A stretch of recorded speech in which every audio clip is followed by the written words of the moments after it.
So during this whole Epstein saga, ever since they dropped that bombshell memo saying that there were no Epstein files at all and no foul play with the demise of Epstein, the Bone Spurs Administration has been trying to divert attention away from the Epstein files. After running on the Epstein files and using the whole QAnon outlook that Democrats are somehow hurting children and other things that would probably get me banned off of TikTok for repeating, the Bone Spurs Administration and even people like Kash Patel and Dan Bongino got their fame with this whole conspiracy theory that the Democrats were in the Epstein files. So they ran on that and got gullible people to believe that somehow the best friend of Jeffrey Epstein was somehow going to be the savior of the files, and he was going to release the files to the public and out all these Democrats that are in the files.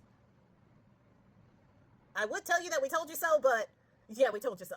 They didn't do that. They didn't do any of that. And they have been trying to not only divert attention, but also just blatantly lie to the people. They lied to the people about that raw footage that ended up missing 3 minutes. They lied to the people about Bone Spurs' name not being anywhere in the files when we find out that in May, Pam Bondi told Bone Spurs that he was all up in those files, and they have been trying to scrub those files ever since. Currently scrubbing every single one of the instances of his name out of the files. Not suspicious at all. However, being that none of that has worked and nobody believes him when he says A, he's not in the files, and B, they're being super transparent, they have now started on this other angle, which is telling people that somehow the grand jury testimony that was 2 days long, one for Ghislaine Maxwell and one for Jeffrey Epstein, done by 2 witnesses, is somehow the entirety of the Epstein files. And they're saying, hey, we're releasing the Epstein files by making these judges release the transcripts.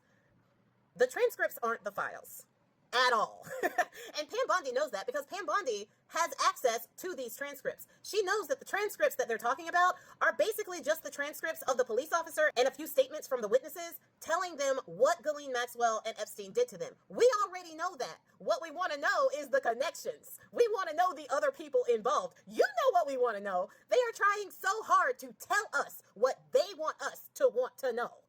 And it's not working. And it definitely isn't working with this judge. Now, a federal judge in New York named Paul Engelmeyer, he issued a ruling on the Ghislaine Maxwell jury trial release case and basically told Bone Spurs, Pam Bondi, and that whole administration to go kick rocks. He made a statement basically ousting their whole plan to lie to the American people by telling them that the substance within the grand jury testimony had anything to do with the files at all. They don't. They don't add any information, and releasing those isn't the equivalent to releasing the files that people are actually interested in. You know, the files that they are currently scrubbing of Bone Spurs' name. That's what we want. Unredacted, unscrubbed. We want that. But they're buying time so that they can finish scrubbing his name out of all of those files. Now look, they've been scrubbing those names out of those files for a month now, if not more than that. How many times does he show up in those files?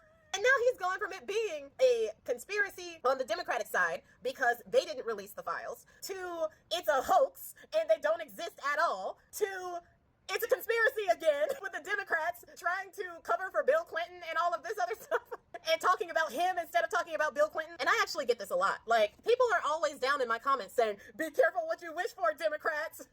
Some of your people could be in the files too. Okay, and let them out. Like, honestly, it is very telling that you think that because someone has a D in front of their name, that I am going to try to protect them if they did what Epstein did. It is very telling, and it shows your projection on this. It shows that if they have an R in front of their name, all of a sudden you now don't care about the files. All of a sudden you now want to protect these people who did that to those kids. It's telling. For me, I don't care if it's Bernie Sanders. Release the files and put them in jail. Like, it's not hard. It's a pretty simple concept. If you are doing something that you are not supposed to be doing, something that would land you 20 years in prison, then I think you should probably be heading your little butt to prison. I don't care if they have a D by their name. I don't care if I agree with their policies. I don't care who it is. If you are that deplorable to do that to children, you deserve to be behind bars. And the fact that MAGA thinks it's a gotcha that some Democrats may or may not be released in the files is very telling about said MAGA. And it explains a lot of how we got here in the first place. You people are absolute POSs.